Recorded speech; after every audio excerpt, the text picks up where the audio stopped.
But there's so many different Brians in the world. One Brian. There's only one Brian. Yeah, Brian. I can't do his voice, but Brian. There you go. that's Stevie's voice. I was trying to do Brian's voice. Geez, Peter. Wow. Okay. I didn't think it was that good, but I'll take it. Oh, Peter. I can't. Is that supposed to be Peter?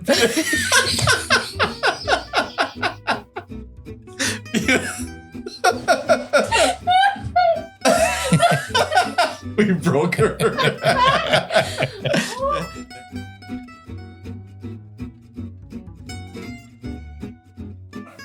We are boring as quack.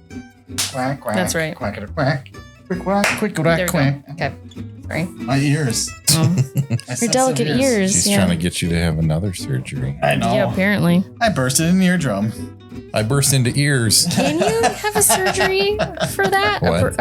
Your eardrum? Sorry, that was a great pun. I missed it. I burst into ears. Because you bursted my eardrums, I burst into ears. It was beautiful. It was glorious. Okay. I appreciate it. Damn it. I said it for you. Yeah, thank you. You always remember me when you think of puns. I love it. Yeah. Yeah, she's wearing that shirt to remember how to be. Oh yeah, damn it! And she's just covered in blood. Darn it.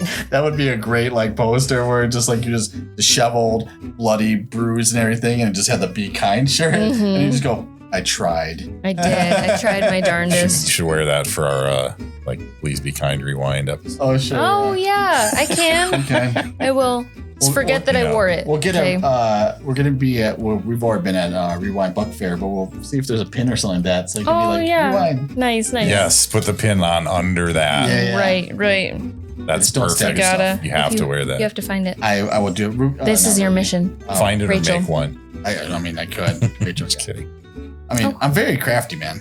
He is. Don't give him more projects. Yeah, I don't need more projects. How about some table signs in this? Yes, I do. Gosh. I'm Sorry. aware of that. Yes. That's all right. Wow. I know, but it's because I'm getting old and everything slows down. See, I just played an intrigue on you. Guilt. Did you advance your position? Hey, I'm on the left now.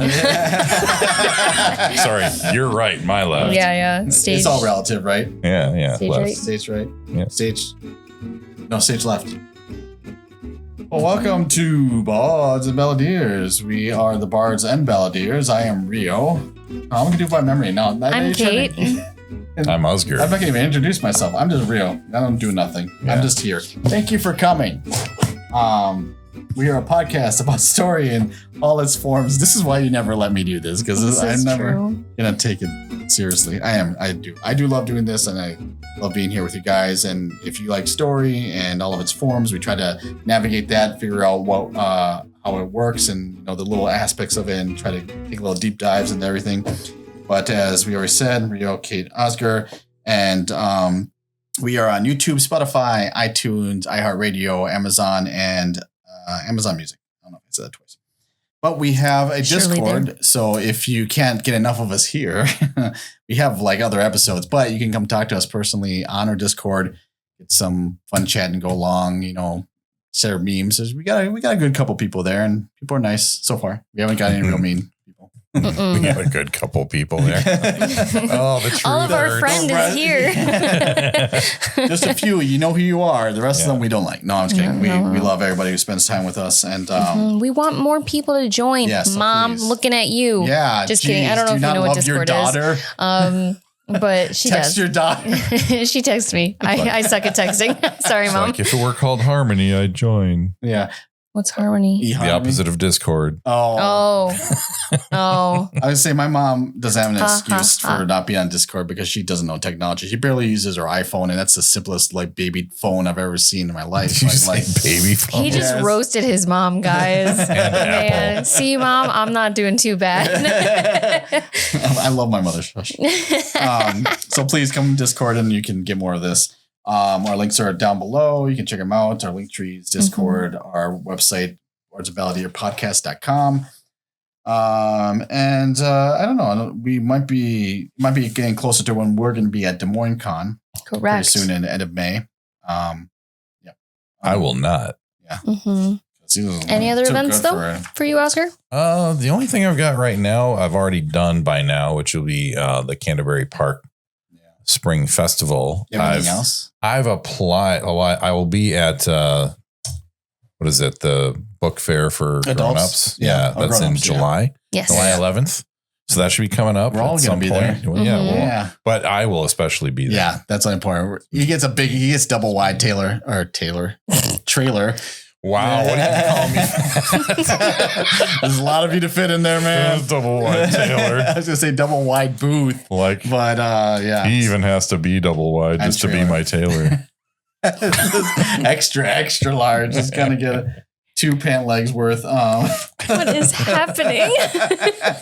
You put me in the I did. driver's seat. No. This is your fault. Also because I'm getting senile and old, which is our topic. And when you get older, your filter doesn't work so well. And we're just trying to have a good time. But we are talking about elderly characters, and we'll kind of go into what we mean by that. And it's not just like people with gray hair and long beards and wizards and all that stuff. It's a little bit more nuanced, I feel like, than that. So. But yeah, we're talking old wanced. Obi-Wanst. Wow.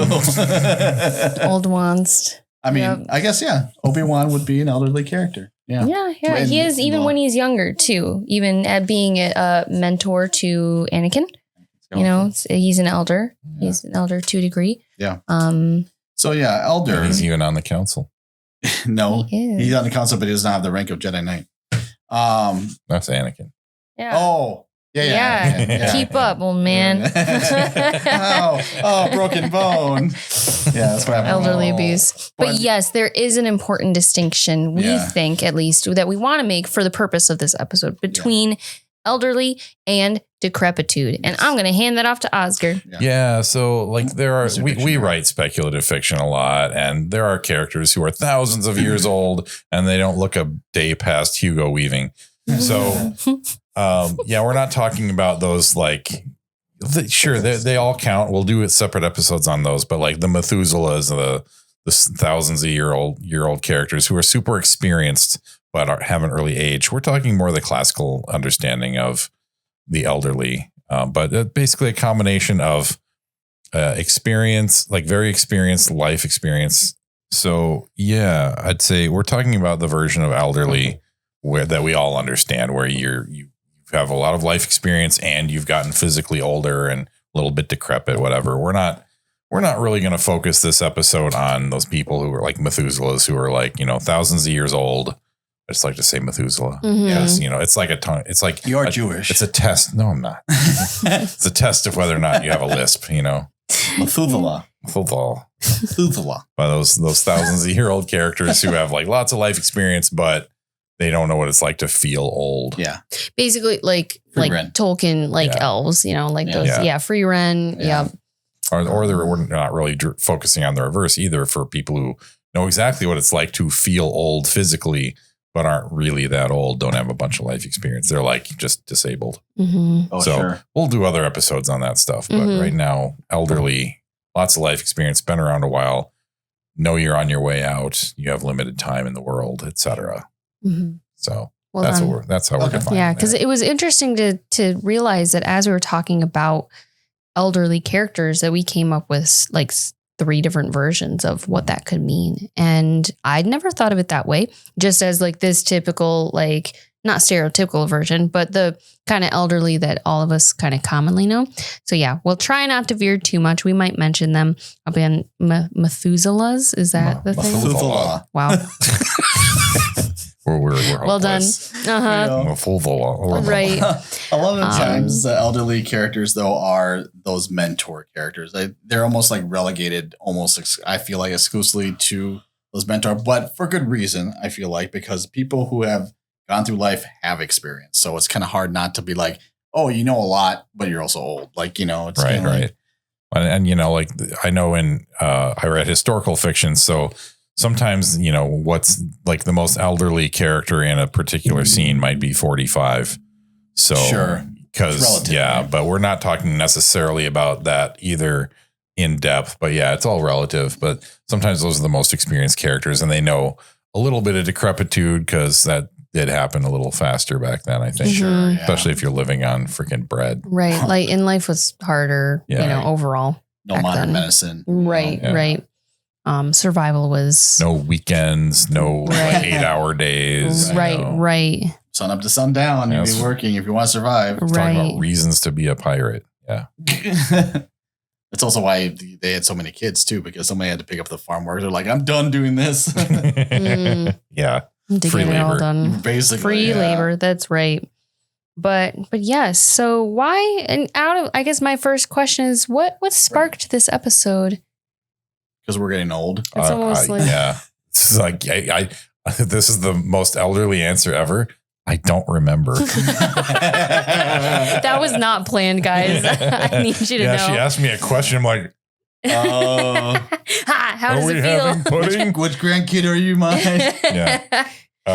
No, I think about these issues because I think about everything. Yes. I'm getting older. I'm turning 50 this year. For those who didn't know, tell me I don't look older than 35. I won't. Yeah, I know where you live. Yeah, because you're in my house. See, that's the only way that some other people know. We respect our elders here. Yes. Yeah. But no, that, and I think thinking a little bit more about my my books. Like I did a little bit of writing last weekend too. Hey. And like you just sort of those people you look up to, and I think I was dealing with just kind of like the news, like this person died, that person died. Sure. Once you get to be my age, you like more of the people that you grew up sort of seeing in the public eye, more of them just really start dying. Yeah. And so like all kinds of these things hit me sometimes, and I'm just like, elderly characters. Mm-hmm. We should do elderly characters. Yeah. Mm-hmm. Because they're important. Yeah. And I mean, like you were talking about like the life experience and all that. And I always think of this phenomenon I see in a lot of like Miyazaki films. Okay. For those who don't know, it's spelled like it sounds, but yeah, Studio Comfort Ghibli animation films, kind of. Yeah, it's like, I guess there's not much of a Japanese animation. Animation, award-winning Japanese animation, by the way. But there's a lot of the time in a lot of stories, actually, there's some character, usually kind of early on, that it's like in the forest or in nature, whatever, who's like elderly and they know all the lore, and the main characters have to talk to them and like find out the things to move on to the next stage of the plot. It's funny. I was making a character once that was based on that concept, but it was a D&D character. It was like the Asian campaign. And I was playing an Izumi. They're like the rat dudes. I'm like, oh, nice. I'm Master Splinter. Is there a monk with a bow staff? Except I was a shaman bard. Oh. Because they know all the lore. Sure. Oh, yeah. Wow. Yeah. Well done. They know the spiritual lore. They know how they talk to the trees. That's more druids, really, but they talk to the spirits and like all the stories. And his performance skill was extemporaneous speech. So storytelling off the top of his head. So you made yourself as a rat. Character. So you're a furry is what you're saying. Well, I'm not saying that on camera, but secretly. Yeah. Hey, whatever sells books. These days, it's never know. true. It's true. It's funny. I am quite fascinated, I think, by these elderly type characters, because these people who have high wisdom, maybe high intelligence, it could be, wane over the years, but these high wisdom characters are characters that I think I lean on quite a bit in my stories, mostly because in my stories, like the heroes, the protagonists need to lean on these high wisdom people really to survive. And like you just said, to like almost get past certain checkpoints like in the story. It's not like super methodical like that because it's more organic, and it's also just, I think a big part of these elderly characters too is that they also build up the protagonists as well. Sometimes they don't have to. Sometimes it's in a kooky way that they don't. They're actually beating down the hero, but just because, they have to get through it. But So I am quite fascinated with these characters, and I do use them a lot, and I do use them in a variety of different ways, you know, some being helpful, some being cryptic, some being not so helpful, not necessarily cryptic, but I also love seeing them in other like types of fiction as well. And Rio just reminded me of a great example.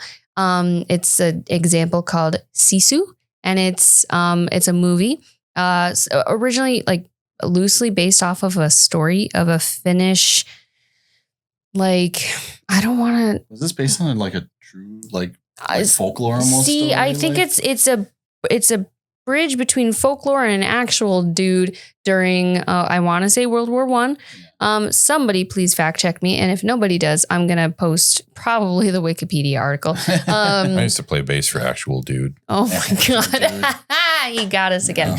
Yeah. But he's fascinating because he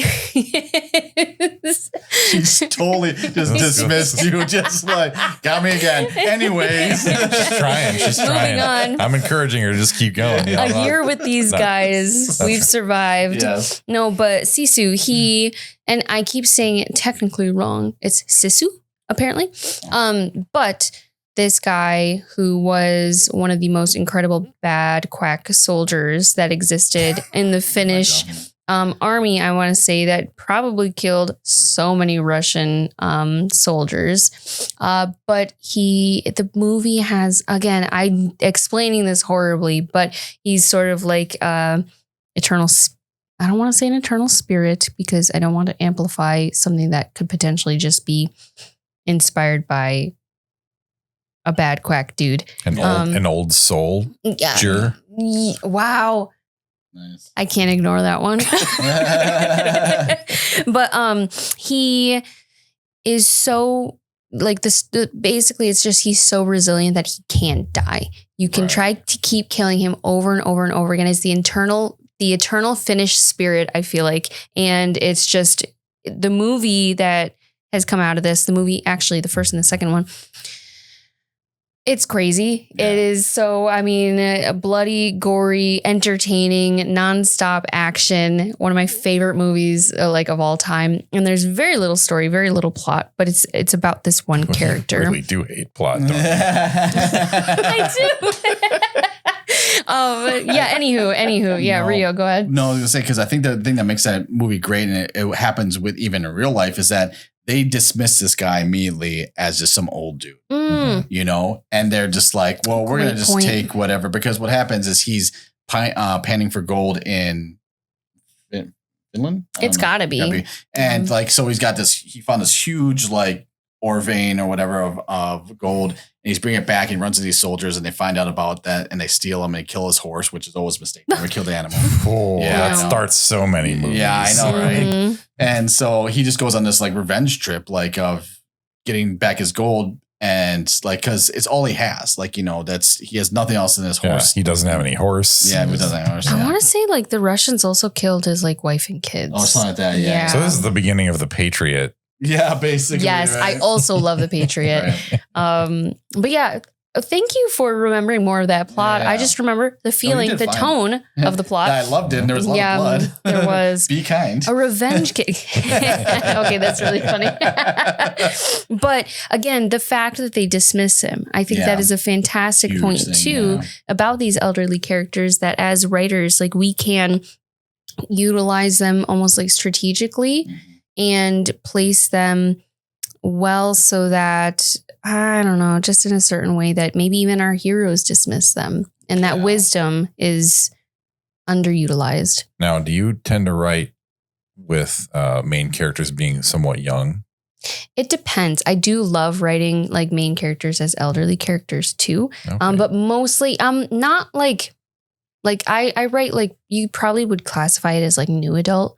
So they're not like 20s or something. Yeah, like, or borderline like 30s. Right. And like to that point, I might write like at points where they might be younger, but I'm not into like a young adult children's book type. You see elderly characters a lot in YA. Yeah. Young adult, for those who don't know the shorthand. Like Harry Potter is full of older, like elderly characters because they're the professors. Right. And even with parents, you know, like they're older, you know. Right. That's an interesting point, but I personally don't. I still utilize the elder influence. And again, they don't even have to be. Again, we say experience and like decrepit and everything, but I think that I'm going to stretch this like what we've described, because I have one character who she was a former participant in a trial, and now she's helping a younger contestant go through it and be that support for her. Like she's not like, she's probably in her 40s or something like that, maybe late 30s, but it's like just that knowledge and that ability to help someone is like that elderly character. I mean, again, I think I'm mixing elderly and like mentor kind of together. Right. But, I still think experience, like, that experience chronologically is important. I think in your story too, though, like it is an outcast society. Survival is harder. Like you do have true old/elderly characters, but even in the case of like going through trials and whatnot, I mean, I would say that's elderly as well. Sure. I don't know. Feel free to have like very old, like probably 100-year-old characters who are hiding the secret of some of the stuff that's going on. So but that's almost goes back to like the cloak and dagger, because they're hiding things. They have the knowledge, right? But then they become the protectors of knowledge. Well, I think it's also nice when, like I don't usually enjoy this as much as a writer, but as a reader, I do like when there's the occasional nod to the form of elderly character who's just stuck in their ways. And crotchety old, like, right. And you get both a lot of the time where like, I'm going to teach you the things, but also I'm set in my ways. Yeah. Because they, people like you were talking about your character, like the older people who they're protecting a tradition and they're using whatever means to do that. Yeah. But older characters are much more likely to be protecting some kind of tradition. I've noticed older people tend to like history more. Like the older they get, the more they like history. Because for them, it was just their lives. It's partially that, but I think also just, the older you are, the more time you have to look back upon. Yeah, I know. And so it's that whole exercise of looking back. Like, well, what if I looked further back? Or, maybe these things that I thought also you spent more time thinking you knew things and then being disillusioned. And that'll incite you to like look into history more when you're like, what's the truth? Right. I think people like what was the quote where it's just like, as it's from Watchmen, and she says, as the future gets darker or something like that, the past gets a little bit more brighter or something like that. And it's just like, you remember like things get really bad. So you go to the past when you remember at least the good times and everything. And we kind of ignore some of the other stuff, but it's just like the past is easy to remember those things when I was young. I was able to do all this stuff when it was fun, when I had responsibilities, like, And it's funny too, but like, I think even if things used to be harder in some ways, they often were simpler too. And so I think sometimes people romanticize the simple, even if it sucked more. Yeah.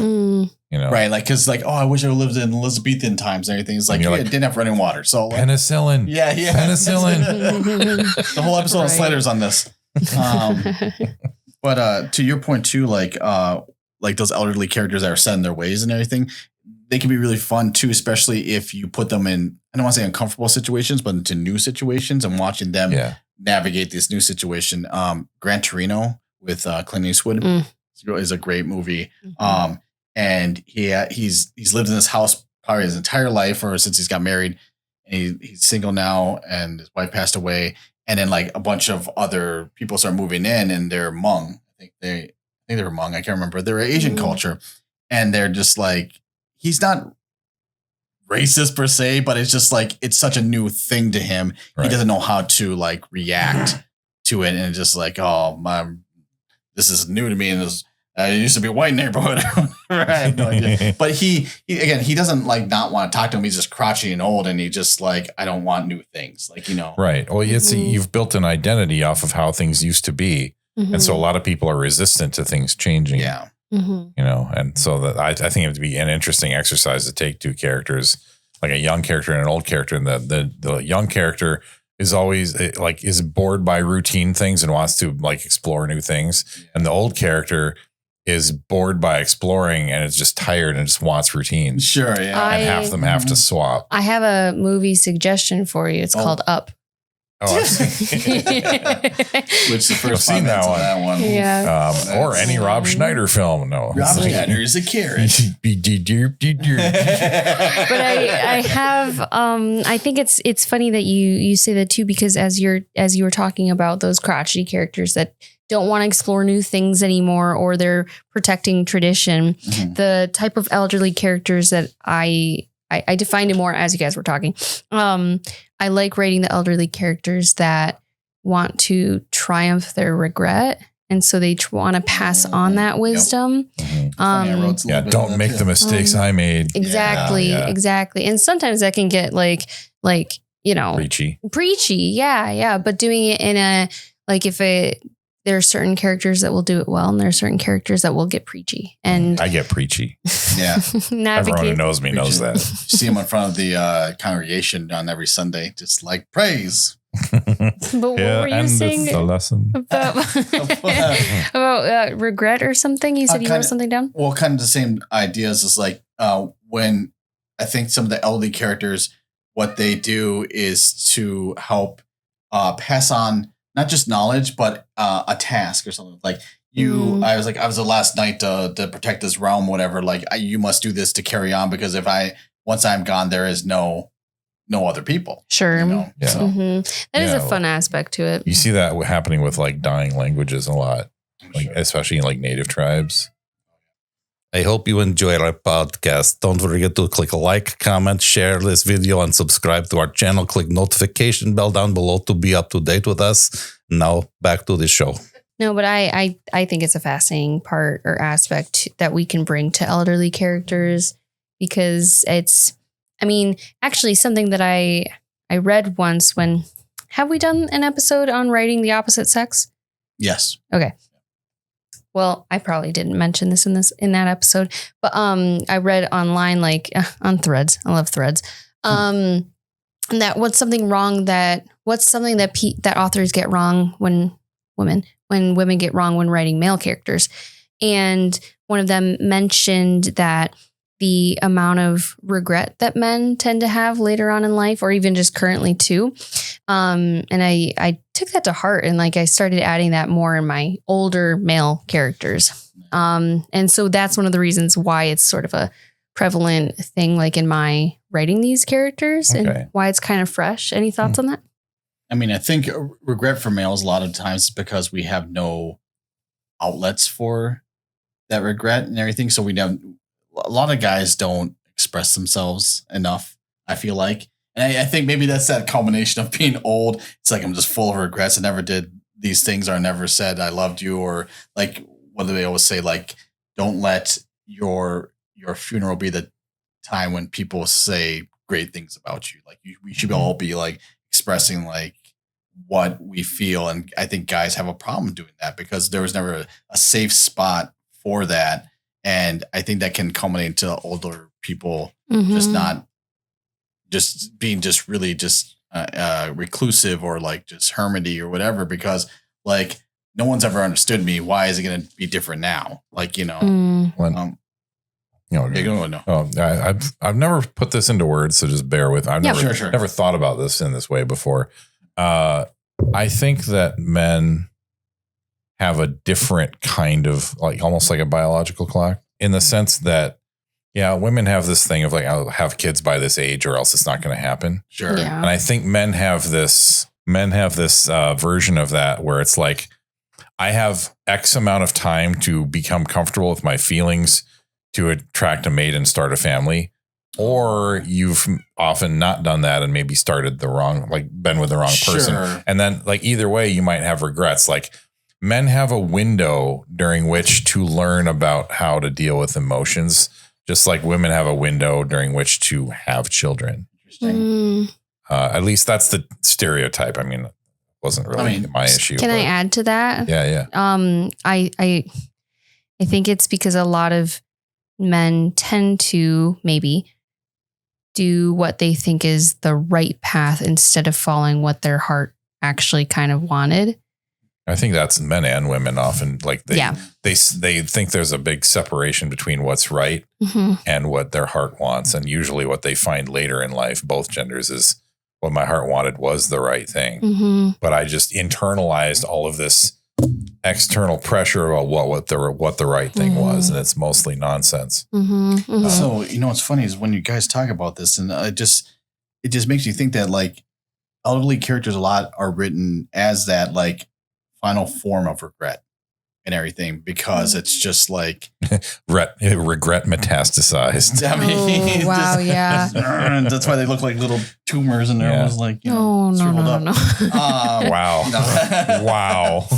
I think it's easy to write characters like that are just full of regret, because we've seen that so many times. People who live for a long time, we have more chances to have regret, I feel like, and it's just like, well, I never climbed Mount Kilimanjaro, or I never had kids or did any of that stuff. It's just, and then that's why they work so hard to help these younger people, because they know what it's like to get to this point and say, I didn't do it. Like, and then as writers, I think we can really capitalize on that, because like make those elderly characters, make those people who don't have time left, fix the mistakes, not just for them, but for future anything, like the planet, the people, you go through these, because I hope that when any of us write anything, it's not for the sole purpose of being creative, and it's a big part of it, but we're trying to get either people to know who we are, what we have to say, and that it somehow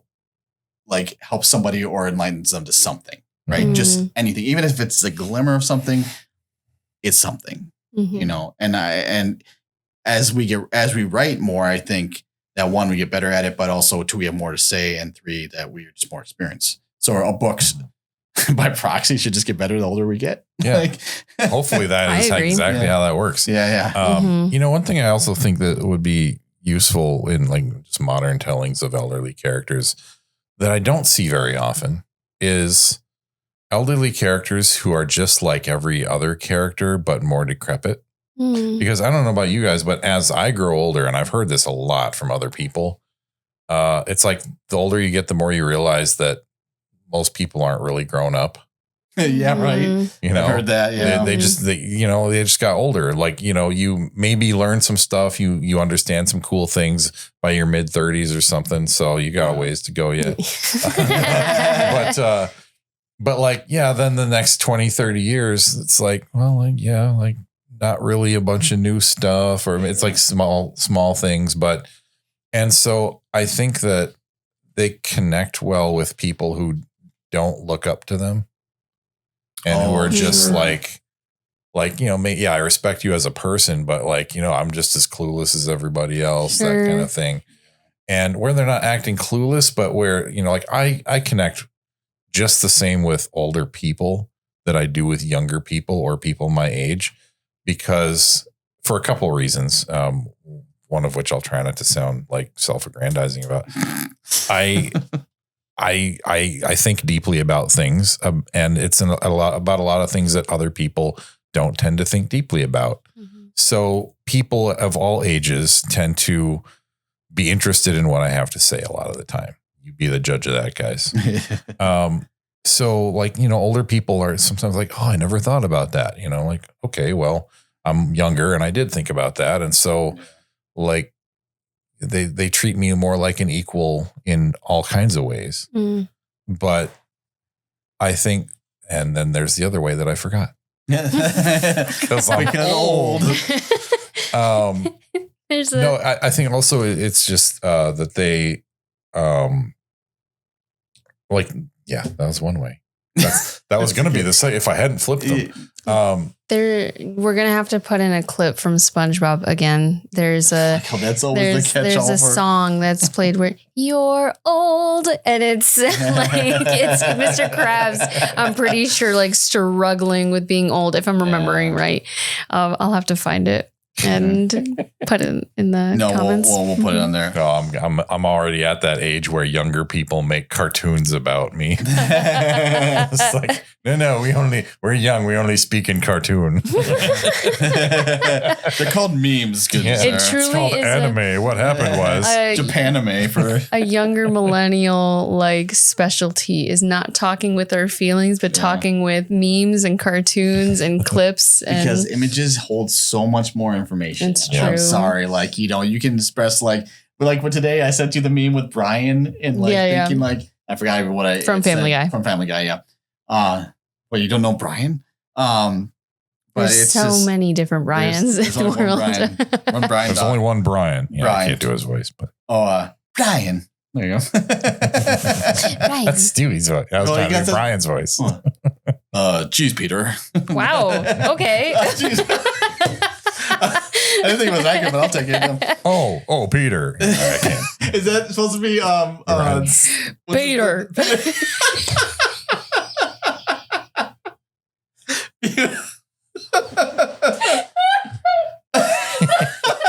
We broke her. There's the clip. That's right, Dad. Peter. Oh no. Your mom's gonna see this. The internet's gonna see this.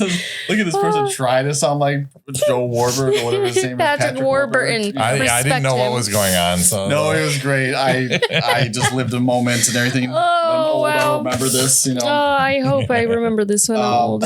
Well, at least you have video footage now. You can watch it every day, like 50 first dates. Oh, yeah. I remember it's like, I was funny once. Like, no, those were the days. yeah. But yes, elderly people. right now writing these characters, because I know I've talked a little bit about it. We've all kind of talked a little bit about it. But I also just think that, I mean, Oscar, you thought of some good questions to ask. Can't believe I did that on the internet. I'm still gonna. Hey, right before that, I forgot a whole thing. Yeah. So so two of these things, and one of them is going to sound self-aggrandizing, and I only remembered that one. Wow. We're good. We are good. But like true giving justice to the elderly characters we write. You know, there's different types of elderly characters. We've explored them a little bit, but just how does the reality of being an elderly person impact how you write them? And I think that's truly like a character thing. And I can see why I'm fascinated by it. Sure. Did you just ask how does being an elderly person impact how you write them? Like the reality of their lives. I mean, that's fine. Because I'm going to add to that a little bit. But is that ageism? A little bit. You didn't hire me for this job I did not know. Yeah, she's already learned if they're over 40. Yeah, it's just like there's not much to them anymore. Don't hire them. All downhill from here. We got in here because we own they're the company. So that's the reason why we got in. So one of the things I think, and people talk about like how do you accurately display A, B, or C character and everything, and for us, for elderly, everything. But we all have a perception of those characters. Like I'm saying, even if it's not right, it is our perception. And I say right, you know, subjectively, because like when you're a kid, you remember grandpa as just that loving guy who would like kind of shamble everywhere, but he's like very loving and giving and happy and stuff like that to see you. And then like, there's other people who don't have that same perspective of your old person. He might be mean to somebody else or maybe be that crotchety old, you know, guy. And it's one of those things where it's just like, this is going to sound weird, but I don't think there's any wrong way to write any character if that's your like perspective. Now, if it's wrong and it's kind of like, I don't know, demeaning or something like that, you know, maybe that's something else to talk about. But it's like we all have a perspective of elderly people that I think comes from our age as we get older too. You know? Mm-hmm. Yeah, it's funny. I'm not very close to a lot of family. Mm-hmm. So it's like, I need a sensitivity reader, you know, like, I don't talk, they're like the older people that I talk to, they're all friends and everything. Yeah. But, I think that it's not, I don't have that much trouble, I think, writing whatever character, and I will find my nemesis one day. I can't write this character. But like, I feel like older people, you just sort of thinking like, okay, well, first they're people, just like we talked about, right. Like, you know, they feel like everybody else. They feel younger, but in an older body. Yeah. They feel more wrinkly. More wrinkly. Yeah. I might feel wrinkly today. I don't want to feel your wrinkly. Yeah. Anyway. But you're right. They're just normal people. They're just normal people. Mm-hmm. I think really it just takes the thoughtfulness to be like, okay, what things are more difficult for them? What things are easier for them? What things are they more sick of? It's really about noticing the aging process in yourself, even if you're somewhat younger.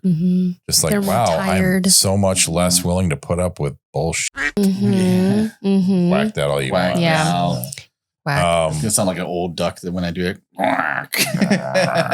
No, it's true. And also like how have their fears changed over time too? And I feel like that's a huge part of writing these characters too. Cause like you said, they don't care about as much, or you said it better. Like their threshold for bullquack is lower. Yeah. Like I have so much less time and I'm not spending it that way. Right. With your kids. But at the same time, like the fears, your fears evolve over life. Yeah. Right. You don't worry about dying more. You worry about your kids living. Right. Yeah. Right. Grandkids living. I'm definitely more afraid of falling down. Right. I was. Yeah. Sorry, I thought you were joking. I'm like, why? Like, no. Like I tried a few years ago, I tried going roller skating again. I hadn't been in 30 years. Oh, dang. Good for and you I'm for like, trying. I'm not comfortable because I've fallen since then. Yeah. And I will break something. I'm also a little heavier than I was when I was 13.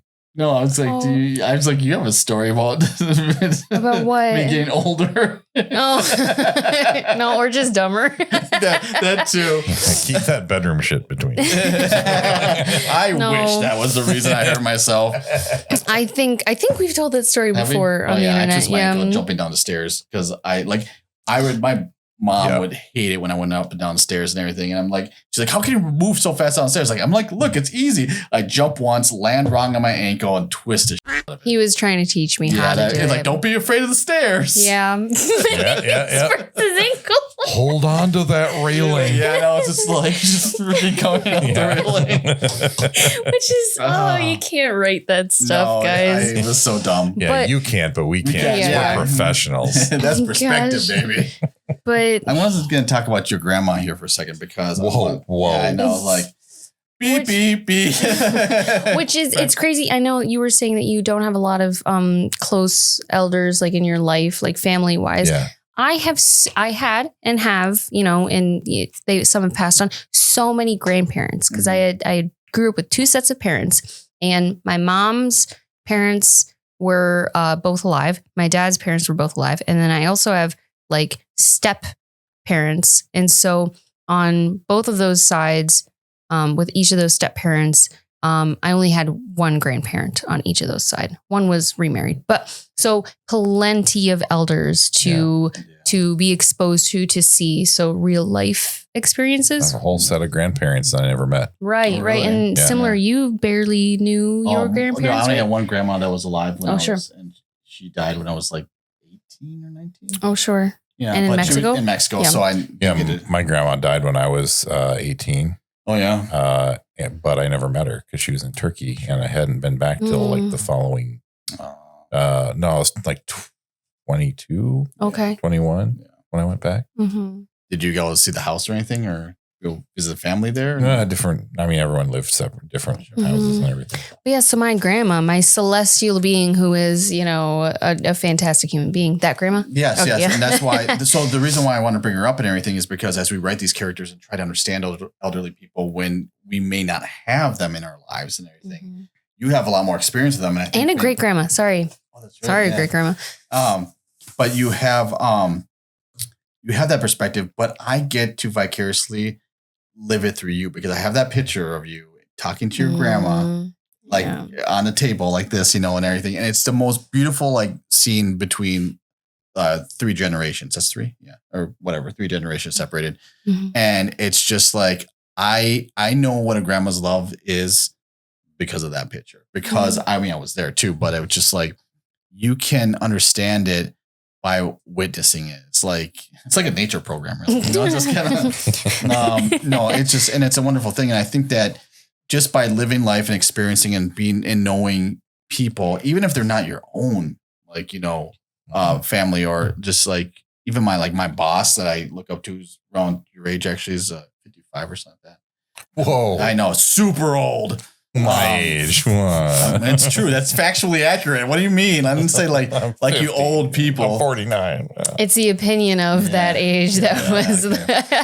I'm just saying, people. Even you, I look up to you in some respects too. So don't give me that. Yeah, because I think deeply about things. Yeah, and just because we haven't talked about that. I didn't think about that, but I'm old or I'm young. So. It's just because he's taller. Yeah, it's got more stuff in his brain. But like it's just one of those things that I think experience is just. Oh, there's a stroke. Gosh. You saw it here first. This episode is going to get us flagged, guys. In so many ways. Yes, in so many wonderful ways. Yeah, but it is cool to see, real life examples too. I'm trying to save it. I'm trying. No. Yeah, no, that's me. I'm sorry. Yeah. I'm a professional. Yeah, it's all you. Tonight on Nightly News, 17 people died in a car accident. The clown car accident. I think it was a Family Guy quote. No. Oh. I was being a news reporter by doing this. And Oh. This is my copy. Yeah. Yes. Just in case the teleprompter's going on. This is like for those of us who still use paper. Only our elders. Yeah. Do that with your tablet. Just break it. Oh my God. Break. That would be a funny bit. That would be an elderly character bit. Yeah. My Modern Family does that a lot with Jay. Yeah. They have the old dad and everything, the grandpa and everything. And it's like, at one point, the kid's trying to teach him, like, you gotta double click. He's like, I do double click. Double click. Like, it's a struggle. Yeah. Put my finger on that one. Yeah. That's part of getting old. Yeah. Mm-hmm. It's true. But yeah, I feel like we're talking about, the experience and like, I don't know. I'm thinking about the decrepitude aspect of it. Sure. And that just reminded me. My finger hurting. Yeah. Oh. And then, we start with that, like, fear of decrepitude. Like I said, fear of falling down. Yeah. Everything has gotten worse. But it can be difficult in fiction to write characters' immobility. Like, especially those of us who started with like gaming, where everyone can, I cast heal. Now I don't have to worry about like where you're not dealing with the mechanics of things like encumbrance and slowness and in like lasting injuries and things like that.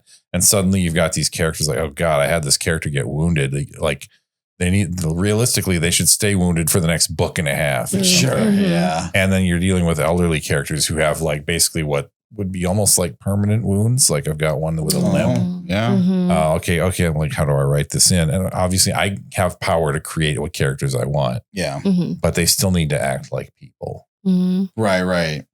And like one thing that the elderly are very afraid of a lot of the time is feeling useless. Mm. Yeah.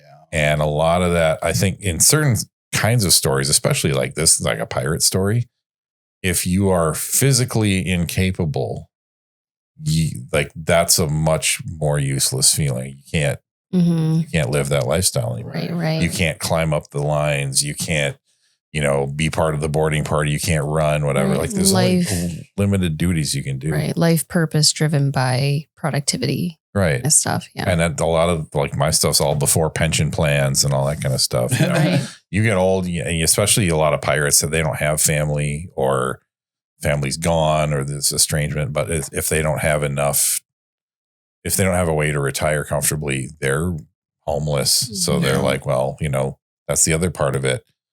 Characters that are old enough where they're like, I got nothing to lose. So I may as well go for it. Yeah. Like, and then like, so if they die and they take everyone with them, they don't care, like, because they're gonna die anyway. So they're on that. What's not a revenge trip, but it's like on a like the most damage they can cause because they've either been wounded by society or like John Q. Did I ever talk about John Q? It's a Denzel. I like a lot of Denzel movies For good reason. Yeah, they deny his claim for his son to get like a heart transplant or whatever. So he basically breaks into a hospital and holds everybody at gunpoint. It's like, you're going to do this operation for my son and everything. And he's like, because if my son dies, I have nothing to lose. Like, It's a little bit different than the elderly thing. But well, it's funny too, because I don't see that with a lot of actual elderly characters, like putting themselves in harm's way. Yeah. And I don't know if that's because they're like, it's too much bother, or they just, you know, They can't get up the stairs. well, also like maybe they just don't feel as strongly as they did when they were younger, because emotions can become more calmed, you know, like not even necessarily dulled, but sometimes, but they're but not also as just compelled. The compulsion isn't as strong. they're not as reactive to their hormones, their whatever. Like they're just more even keel a lot of the time. Sure. Yeah. So a lot of the people you see acting like they have nothing to lose are like 40s, 50s, you know. Oh, sure. Because they're fresh off of that midway point, that like midlife crisis. They took the wrong path on their midlife crisis a lot of the time. You know, that's the movie Falling Down. I love that movie. I have not seen it yet. I still need to see it. I still need to see it. But I think it's funny that I said I was afraid of falling down. Oh, yeah. No, you can't see the movie. Wow. I mean, we'll have to set up a time for that because it's great. But agreed. What an episode, guys. Yeah, we could have done a lot more, honestly. Yeah, I feel like we had so much more to talk about. Yeah. We got a little sorry. Yeah. But elderly people, the reanimation in the world. Don't do that. But yes, there's so much that we could still talk about. You know, check us out on Discord. You can continue the conversation there or demand continuations of things that we started in this episode and maybe didn't exactly, you know, follow all the way through. We would love to hear it. We really would. It was kind of the campaign against us to cancel us now, but I get it. If you want to hear one of the other episodes we mentioned at the beginning, like on like the immortal characters or that sort of thing, let us know. We're interested in doing that sort of thing. Or just an episode on Hugo Weaving. We could easily do one in some way, shape, or form. I would fight for character driven. Yes. But this has been fun. Glad you saw all the antics that we got into. Thank you for joining us. I'm Kate. I'm Rio. I'm Oscar. See you later. And goodbye. Bye.